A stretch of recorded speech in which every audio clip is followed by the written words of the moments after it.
ọlọ́lá ni hàn ọ̀ni òye náà dẹ̀ yà nínú Jòhánù kínní orí kẹrin ẹsẹ̀ ìkejìlá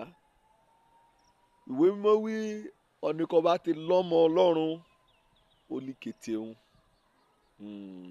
ọ̀nìkan bá dẹ̀ ti lọ́mọ Ọlọ́run náà ó ní òye lónìí àkòrí ọ̀rọ̀ mi sí òun náà ní ọlá ìran ọmọ Ọlọ́run ìran ọmọ Ọlọ́run nínú ọlá nínú ọlá ọlá kò ju nkè ó yọ̀rà lọ ọlá kẹ́ etí ọlá kò jẹ́ pé orísun rẹ̀ yọ̀gbẹ́ òun ni ọlá tìran ọmọ Ọlọ́run jẹ́ mẹ́rùnba bíi mélòó kan nínú ọlá kí ìran ọmọ Ọlọ́run kàn ti ṣọlá kọ́ bá dẹ̀ lébẹ̀ náà wọ́n gbọ́n mi wí ìran ọlá nínà ó yóò rí ọ́ ọ̀nà kan ṣoṣo kọ́ yóò gbà mú jàǹfààní ọlá ìran ọmọ Ọlọ́run náà ni pé ìwọ náà darapọ̀ ṣe kọ́ darapọ̀ mú jọ mi o ṣe kọ́ darapọ̀ mọ́ olùkìmẹ́gbé ṣùgbọ́n kọ́ darapọ̀ mọ́ ìjọba Ọlọ́run tí wọ́n rí ìjọba kan sọ nípa rẹ̀ ń gbé kalẹ̀ ibikíbi lágbàáyé ọ̀nìyàn ti yọ̀ darapọ̀ látùgbà Jòhánù Bátísì ní oṣẹ́ ìránṣẹ́ ọ̀rọ̀ ìjọba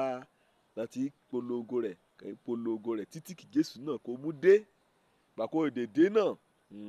ó ṣàlàyé wí ìjọba àbáwọn ìjọba kan jẹ́ pé oníbà yí ọbẹ̀ á ní ìrònúpìwàdà ọlá ìran ọmọ Ọlọ́run ní ìgbà kan ní ọba ronúpìwàdà ẹ̀ṣẹ̀ rẹ̀ kọ́ sílẹ̀ kó gba Jésù Kristi gẹ́gẹ́ bí Olúwa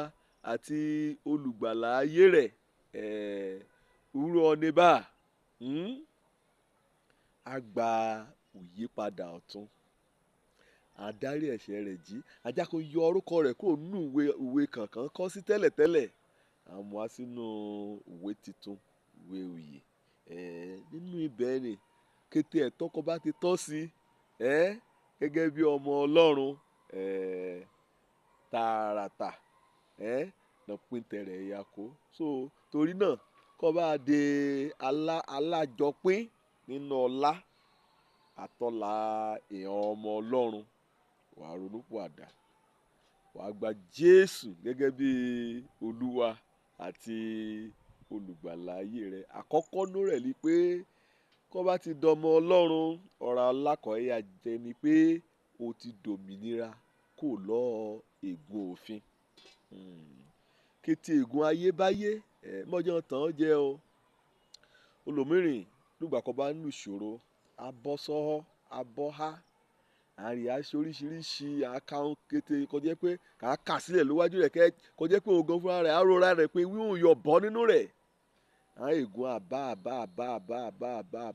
ọ̀rọ̀ náà pa kọ́ bá ka Gálátíà orí 3 ẹsẹ̀ 13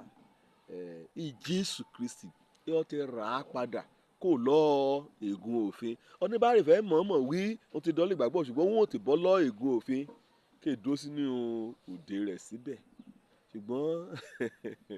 Bíbélì wí olódodo wí ààyè lépa ìgbàgbọ́ yálà kó ọjọ́ lè gbàgbọ́ àbí kó jẹ́ alárìgbàgbọ́ Jésù kù ìyà kó jẹ́ lórí igi àgbélébùú èso torí ìgbàlà ránù kan láti tú a sílẹ̀ láti dá a nídìí láti ṣe kété ń kété ìwà mọ̀ títọ́ nínú Jòhánù orí 8 lórí ẹsẹ̀ ìkejìléníọgbọ̀n yóò títọ́ aṣọ òdòmìnira lẹ́yìn èyí nìsí kọ́ ọ́ dẹ̀ lọ nínú ẹsẹ̀ ìkẹrìndínlọ́gbọ̀n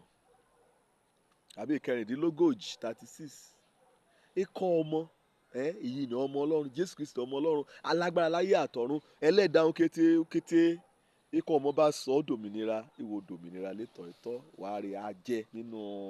ọlá ìran ọmọ Ọlọ́run àkọ́kọ́ lèyí ni ìwò dòmìnira kò lọ́ ègún òfin yàtọ̀ sí yìí nìsí kọ́ ra ọlábà náà kọ́ á jẹ́ ni pé wọ́n ti bọ́ lọ òdálẹ́bi ayérayé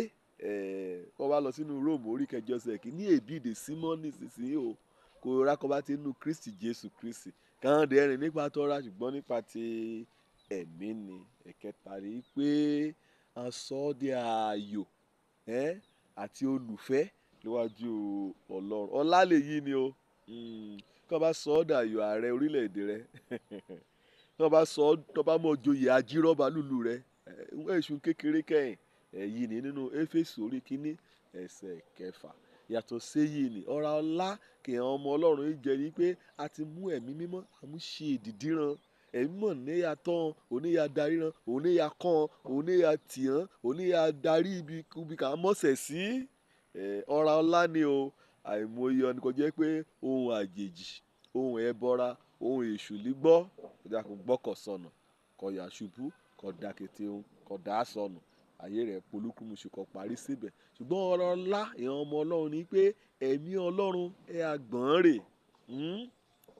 yà tán yà daríran yà fún ọ lágbára yà fún ọ ní ìmísí bóyá lẹ́nu iṣẹ́ ọ̀rá ran ni àbínú iṣẹ́ ìránṣẹ́ àbínú ọ̀rọ̀ ti ìjọba Ọlọ́run. Ọ̀rá ọlá kì í ọmọ Ọlọ́run jẹ òun náà ni pé a ní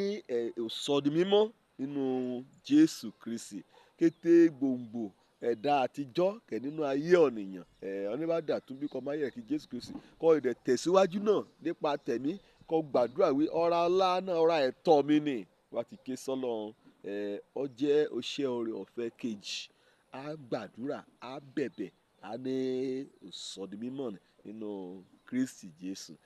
Ọ̀rá ọlá ọmọ Ọlọ́run wá rí pé kété ọmọ ọ̀ka ìsílẹ̀ èṣù kan yóò mójú rí ìbùkún kò jù láyé ṣe ọlá mọ́tò èṣù lérà bàtà ṣe ọmọ bíbí ṣe olé oṣẹ́ kò tóbi kọ̀nìyàn kọ́ ìyẹn kọ̀nìyàn yóò mójú rí òun gangan òun ni ọlá ayérayé. N kò dẹ̀ a rí ara ọlá kò a rí níbẹ̀ ni pé wàá ní ìyè ayérayé ayélébe bó ti wù kó lé ó tó bó ti wù kó pò rẹ̀ ga tó ìjọ kan náà láàjọ kan kò á gbọ́n kété ń kọ́ tẹ́ kò ti kójọ kò ti ṣe títí débi mẹ́ sọ̀rọ̀ gan kété ó kété kà á yá ṣe níbi àfọ̀ọ́bà fi sílẹ̀ ni wà gbọ́n rèé sí ká bá yí ọ̀nà sàré lébẹ̀ o ṣùgbọ́n òye ayérayé ni ọ̀nìbá ni inú ọ̀la lẹ́yà ọ̀rá ọlá kẹ̀ nínú Ọlọ́run kẹ̀ nínú Jésù Kristi kẹ̀ nínú ayé èèyàn ọmọ Ọlọ́run náà rí pé a bu ìbùkún ayérayé àti kété ìbùkún ayé dàlẹ́ hàn lórí nígbà wo Éfésù orí kínní ẹsẹ̀ 6 èṣù kàn nìyẹn wà o ọ̀hún nígbà tí ní Jésù ó ní kété ó ń kété kọ́ bá ti mọ̀ ti tọ́ o pẹ̀lú èdè rí iyò yí ọ ṣùgbọ́n kọ́ bá ti tọ́ Jésù wà á mọ̀ wí ọ̀ní ní Jésù ó ní kété ó ń kété ibi mọ́ ìta mẹ́rin dúró ní pé ìran ọmọ Ọlọ́run àti yà ń sọ̀tọ̀ fún ogún ayérayé ogún nínú ayé lébe ènìyàn yóò múlẹ̀ àbá rẹ̀ jogún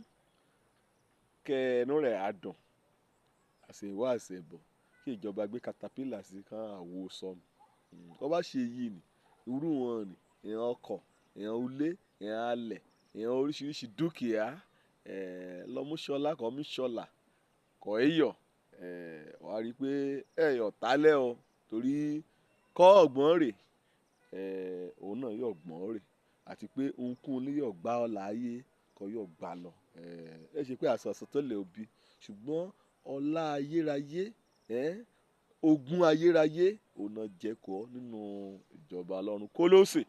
orí kínní ẹsẹ̀ 12 kó bá ti ní Jésù mọ̀jọ́ nìkan kan mójú kú ọ mọ́lẹ̀ oníbàkan mọ́ ọ lójú èyí ò yé nítorí pé ọlá inú ọlá ńlá kọ́ èsèlé ó ayé kọ́ yóò rà èsèlé ó ayé kọ́ yóò ríra ọ̀dà o kọ́ nìyàn gba Jésù gẹ́gẹ́ bí Olúwa àti Olùgbàlà òun náà rè fà á lọ sọ́dọ̀ àbá rẹ̀ kété ìran ọlá àtọ́là kẹ̀ nínú àbá rẹ̀ ọjà kan dà tẹ̀rẹ̀ òjò lórúkọ mi ọmọ àbálábí tán ire o.